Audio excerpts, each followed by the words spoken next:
আসসালামু আলাইকুম।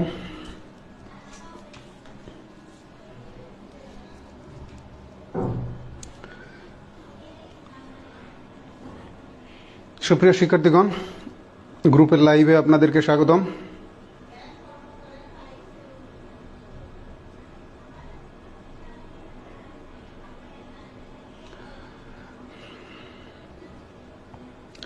আমরা গতকালের লাইভে পড়েছিলাম ট্রান্সফরমেশন অব নাউন্স, অর্থাৎ নাউনের পারস্পরিক যে রূপান্তরগুলো।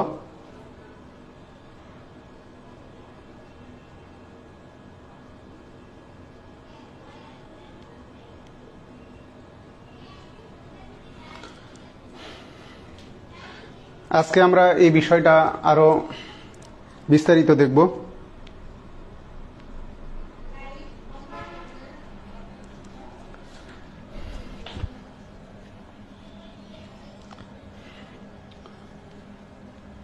এই প্রিভিয়াস কোয়েশ্চেনগুলা আমি আগেও দেখাইছি। আপনারা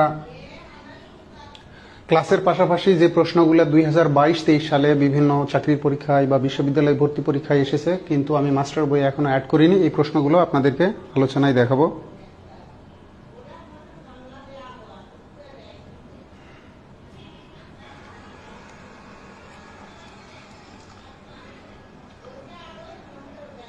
এই প্রিভিয়াস কোয়েশ্চেনগুলো আমি আগেও দেখাইছি। আপনারা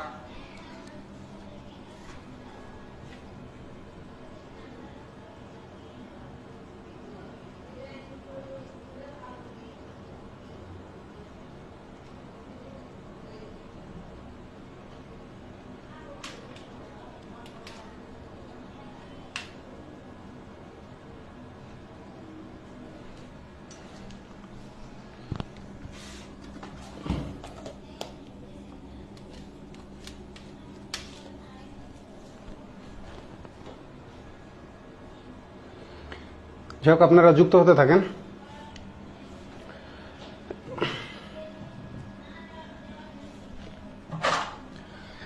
যাই হোক, আমরা গতকালের ক্লাসের জায়গা থেকে শুরু করি।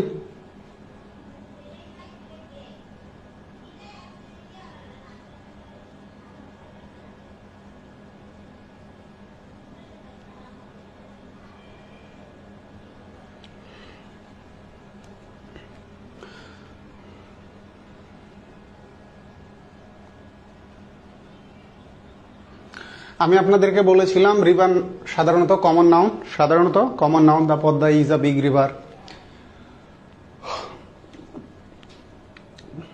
দ্য রিভার্স অফ বাংলাদেশ, অর্থাৎ রিভারের প্লুরাল হচ্ছে এবং এর পূর্বে আমরা আর্টিকেল ইউজ করতে পারতেছি। তো রিভারটা হচ্ছে সাধারণত কমন নাউন, কিন্তু এই কমন নাউনটাকে আমরা প্রপার নাউন করতে পারি কিভাবে, যদি আর একটা প্রপার নাউনের সঙ্গে ইউজ করি।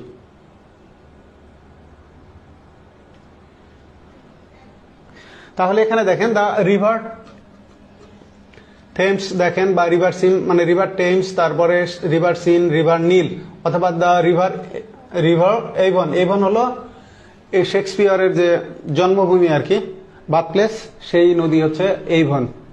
অ্যাভন না, কিন্তু এভন। দেখেন the river Euphrates, Tigris and Euphrates. এই যে দেখেন, eventually we came to the mouth of the river Thames. তো এই যে রিভার, এখানে কিন্তু এই রিভারটা প্রপার নাউন, এই রিভারটা প্রপার নাউন, এটা কিন্তু আর কমন নাউন না। একইভাবে দেখেন the river Avon flows through the town of Stratford. Stratford, এভনটা হচ্ছে শেক্সপিয়ারের জন্মস্থান, এই যে এই টাউনটাই স্ট্রেটফোর্ড এভন। তাহলে এই রিভারটা হচ্ছে আমাদের এখানে প্রপার নাউন, এটা কিন্তু কমন নাউন না। পরে দেখেন the river Euphrates rises in turkey, মানে তুরস্কে এটার উৎপত্তি, অ্যান্ড ফ্লোস থ্রু সিরিয়া, এবং এটা প্রবাহিত হয়েছে সিরিয়ার মধ্য দিয়ে। তাহলে এখানেও রিভারটা প্রপার নাউন। একইভাবে দেখেন রিভার আমরা আগে ইউজ করলাম, এই রিভারগুলোর ক্ষেত্রে আবার রিভার পরে ব্যবহার হবে। এটা আমরা দেখেন নামের আগে রিভার ইউজ করতেছি, যে river Thames, river Seine, river Nile, the river Avon, অথবা দ্য রিভার ইউফ্রেটিস, তাহলে রিভারটা আগে। কিন্তু এই নদীগুলোর ক্ষেত্রে আবার রিভার ইউজ হয় পরে, যে দ্য হ্যাডসন রিভার, রিভার কিন্তু ক্যাপিটাল লেটারে, দ্য মিসিসিপি রিভার, ঠিক আছে, ইয়াংচি, তারপরে ওইও রিভার, তারপরে মিসিসিপি রিভার আসলো। এই যে দেখেন এই ডিফারেন্সটা দেখেন।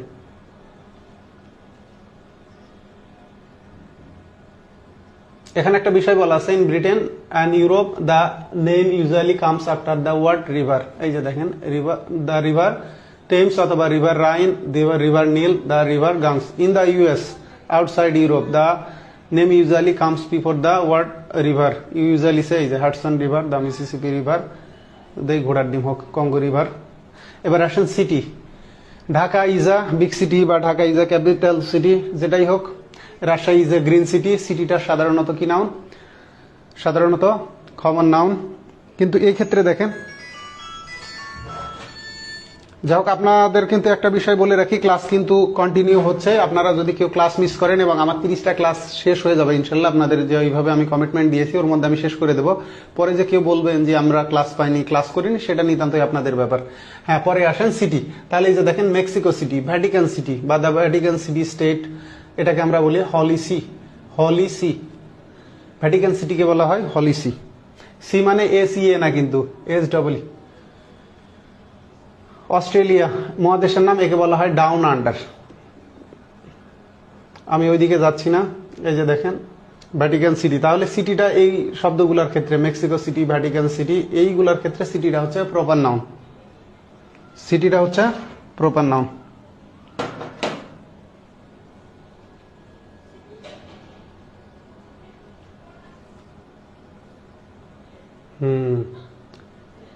এই যে দেখেন রোজ। আপনি বলতে পারবেন না যে সাধারণত যে rose is my favourite flower, হবে না।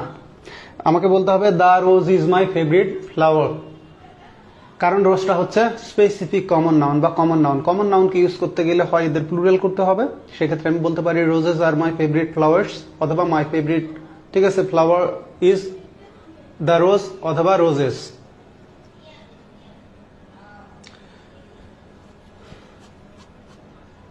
তাহলে দেখেন, my favourite flower is the rose, অথবা the rose is the finest অথবা সুইটেস্ট অফ অল ফ্লাওয়ার্স, তাহলে এটা কমন নাউন। এই যে he gave me a bunch of red roses, rose এক্ষেত্রে কমন।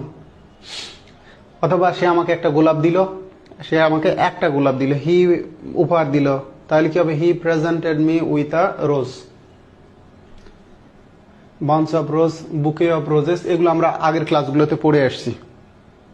এই যে জিরাফ, লায়ন, এইগুলো হচ্ছে স্পেসিফিক কমন নাউন, কিন্তু অ্যানিমালটা হচ্ছে জেনারেলাইজড কমন নাউন। মানে জিরাফ হোক, এলিফ্যান্ট হোক, লায়ন হোক, ঠিক আছে, হোয়াট এভার, এগুলো সবই মানে বোঝাতে পারবো আমি অ্যানিমাল দ্বারা। এটা হলো জেনারেলাইজড কমন নাউন, আর এগুলো হচ্ছে specific common noun. Elephant, giraffe, lion, cow, horse, যেটাই হোক, এরা স্পেসিফিক কমন নাউন। এখানে আরেকটা বিষয় দেখেন, এই যে ম্যাঙ্গো, ম্যাঙ্গোটা ট্রেডিশনাল গ্রামারে ম্যাটেরিয়াল নাউন। ম্যাঙ্গোটা ট্রেডিশনাল গ্রামারে ম্যাটেরিয়াল নাউন, কিন্তু মডার্ন গ্রামারে এইটা আমাদের কাউন্টেবল নাউন। এটা কাউন্টেবল নাউন। তো কাউন্টেবল নাউনের আগে কি করতে হবে? আমাদের দা ইউজ করতে হবে। তাহলে ট্রেডিশনাল গ্রামারে এই সেন্টেন্সটা right, mango is my favourite fruit. আর মডার্ন গ্রামার অনুসারে আমাকে করতে হবে the mango is my favourite fruit. তখন অবশ্য ম্যাঙ্গোটা স্মল লেটারে হবে।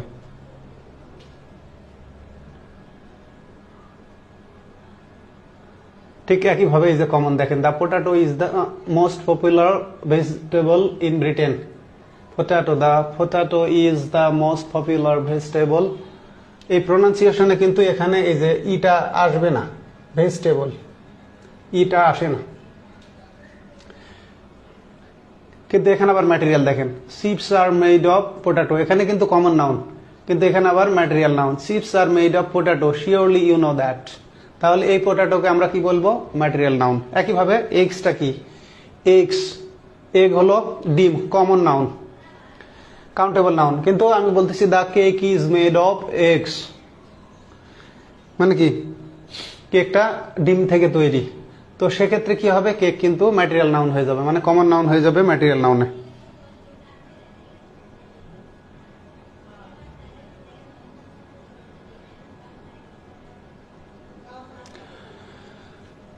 একইভাবে দেখেন, এই যে coconut is the basic ingredient for many curries, তো এক্ষেত্রে এটা ম্যাটেরিয়াল নাউন। এখন আমি বলতেছি আমার প্রিয় ফল হচ্ছে কোকোনাট, তো সেক্ষেত্রে কিন্তু আবার ওটা হয়ে যাবে কমন নাউন, তখন দা কোকোনাট হবে। কিন্তু এখানে কোকোনাটটা ম্যাটেরিয়াল নাউন, ঠিক আছে, এই জন্য, বা এখানে আনকাউন্টেবল, ম্যাটেরিয়াল বা আনকাউন্টেবল। তো যাই হোক, আমরা গতকাল যেগুলো পড়ছিলাম সেই জায়গাতে আসি। রেনান মার্টিনের বইয়ে যেটা বলা আছে যে when article is use before proper nouns they become common nouns, মানে যদি প্রপার নাউনের আগে আর্টিকেল ইউজ হয় সেক্ষেত্রে তারা কি হবে? সেক্ষেত্রে তারা হবে কমন নাউন। তো এই যে দেখেন আমি এটাকে একটু চেঞ্জ করে লিখেছি, যেভাবে ওই রেনান মার্টিনের বইও নাই বা ইয়েতেও নাই, আপনাদের বোঝার স্বার্থে মাস্টার বইও এইভাবে দেওয়া নাই, আমি আরো সুন্দর করে উপস্থাপন করে নিয়ে এসেছি। দেখেন যে নিউটনটাকে, এটা হলো proper noun. Newton was a great philosopher, অথবা Newton was a great astronomer, মানে একজন জ্যোতির্বিদ বা দার্শনিক। তো এখানে আমি একজন ব্যক্তিকে নিউটনের সাথে তুলনা করতেছি, নিউটনের যে বৈশিষ্ট্যগুলো তার মধ্যে আছে দেখে বলছে this man is a second Newton, মানে এই লোকটা একজন দ্বিতীয় নিউটন, মানে নিউটনের মতো আরেকজন। তখন এই নিউটনটা আর প্রপার নাউন থাকতেছে না, এই নিউটনটা হয়ে যাচ্ছে কমন নাউন। পরেরটাই আসেন, দেখেন a Newton is not born every year, প্রতি বছর নিউটন জন্মে না, মানে নিউটনের মতন ব্যক্তি জন্মে না, মানে a philosopher as great as Newton, নিউটনের মতো একজন বা কোনো ফিলোসফার দার্শনিক। দেখেন he is the Newton of the age, মানে কি সে ওই যুগের, মানে যুগের নিউটন, মানে কি the greatest astronomer of the age, মানে সে এই যুগের। এখন হি ইজ দ্য নিউটন, এই যে অফ দ্য এজ দ্বারা স্পেসিফিক করলাম, এই কারণে দা বসছে, ঠিক আছে, মানে এই যুগের সবচেয়ে বড়, দা ব্যবহার করলে এই দাটা মূলত সুপারলেটিভ সেন্স দিচ্ছে। দেখেন he is the Newton of the age, তাহলে এই নিউটনটা হচ্ছে কমন নাউন। আমার খারাপ লাগে, আপনাদের অবশ্য আমি জানিয়ে আসি না, কিন্তু 9টার পরে যদি আমি ক্লাসের কথা বলি অ্যাটেন্ডেন্স আরো অনেক বেশি হওয়া উচিত, যাক সেটা আপনাদের ব্যাপার। দেখেন এবার আসা যাক Shakespeare. Shakespeare is the greatest of English poets, English কবিদের মধ্যে শেক্সপিয়র হলো সর্বশ্রেষ্ঠ। তাহলে দেখেন কোন একজন ব্যক্তিকে আমি তুলনা করতেছি, সেটা কালিদাস হোক ভারতের, দেখেন he is the Shakespeare of the country, সে ওই দেশটার। এখন এই হি কে কম্পেয়ার করতেছি, হি কোনো ব্যক্তির নাম, সেটা কালিদাস হোক, মানে যে পার্সনটাই হোক। এখানে শেক্সপিয়রকে অফ দ্য কান্ট্রি দ্বারা নির্দিষ্ট করলাম, তাই দা বসলো। এখানে শেক্সপিয়রটা কমন, মানে শেক্সপিয়র দুইটা হয়ে গেল, হি একটা শেক্সপিয়র, শেক্সপিয়র নিজে একটা শেক্সপিয়র। তো এক্ষেত্রে শেক্সপিয়রটা কমন নাউন। এখানে দা শেক্সপিয়র মানে দা গ্রেটেস্ট পয়েট। এটা high school English grammar Wren and মার্টিনের বইয়ের উদাহরণ, যে কালিদাস ইজ অফেন বা often called the Shakespeare of India. কালিদাসকে ইন্ডিয়ার কি বলা হয়? শেক্সপিয়র বলা হয়, মানে ভারতের, ইন্ডিয়া কি সবচেয়ে বড়, মানে সর্বশ্রেষ্ঠ নাট্যকার, ড্রামাটিস্ট, এই জন্য কালিদাসকে বলা হয় ভারতের শেক্সপিয়র। কালিদাস হচ্ছে ভারতের শ্রেষ্ঠ নাট্যকার। আশা করি আপনাদের এইগুলো বুঝতে। দেখেন Kalidas is the Homer of India, কালিদাসকে আমরা হোমারও বলতে পারি। তবে মজার একটা বিষয় দেখেন, but his fame is not so widely known throughout the world, কিন্তু তার খ্যাতিটা কি ব্যাপকভাবে বিশ্বব্যাপী পরিচিত না। As that of Homer is, মানে যে খ্যাতিটা হোমারের আছে, কিন্তু কালিদাসের বিশ্বব্যাপী এমনটা না, কিন্তু ইন্ডিয়াতে তার আছে। এই জন্য Kalidas is the Homer of India, Kalidas হচ্ছে ভারতের হোমার।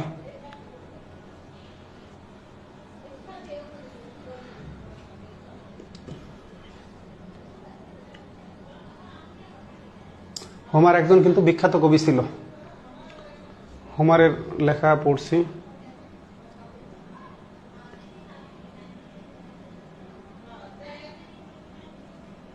এবার আমরা আরো কিছুতে আসি। দেখেন Napoleon was a great general, Napoleon একজন কি বলে যে শ্রেষ্ঠ জেনারেল ছিল। এই জেনারেল মানে আর্মি জেনারেল আর কি। এখন এখানে দেখেন সুলাইমানি, সুলাইমানির মানে কোন সুলাইমানি? দেখেন এটা আমি ক্লাসটা নিয়েছিলাম, এই স্লাইডটা করেছিলাম 20 সালে। তো ওই সময় এই যে ইরানের সুলাইমানি, এই সুলাইমানি কিন্তু পরবর্তীতে মার্কিন ড্রোন হামলাতে মারা গেল। ইরাকে যে ড্রোন থেকে হামলা করে মেরে ফেলা হয়েছিল গাড়িতে, তো এই সুলাইমানির কথা বলা হয়েছে, ইনি ইরানের জেনারেল সুলাইমানি। তো সেক্ষেত্রে দেখেন Sulemani was the Napoleon of his time, মানে তার সময় সেরা জেনারেল ধরা হয়, ওই সময় সুলেমানিকে ধরা হতো ইরানের। তাহলে কি হচ্ছে? দা নেপোলিয়ন, তাহলে নেপোলিয়নের সাথে তুলনা করলাম সুলেমানিকে, তখন নেপোলিয়নটা হয়ে গেল কমন নাউন।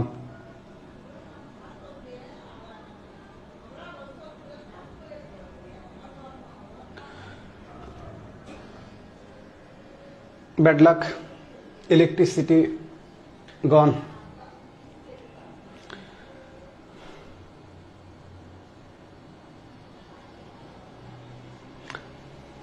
যাই হোক, কিছু করার নেই, আজকে আর সম্ভবত ইলেকট্রিসিটি আসবে না।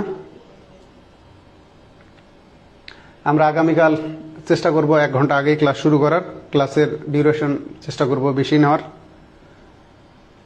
এর আগেও 2 দিন একই কাহিনী হলে এই সময়টা ইলেকট্রিসিটি চলে যায়, ক্লাস নিতে চাইলেও ক্লাস নেওয়া যায় না। যাই হোক, আমার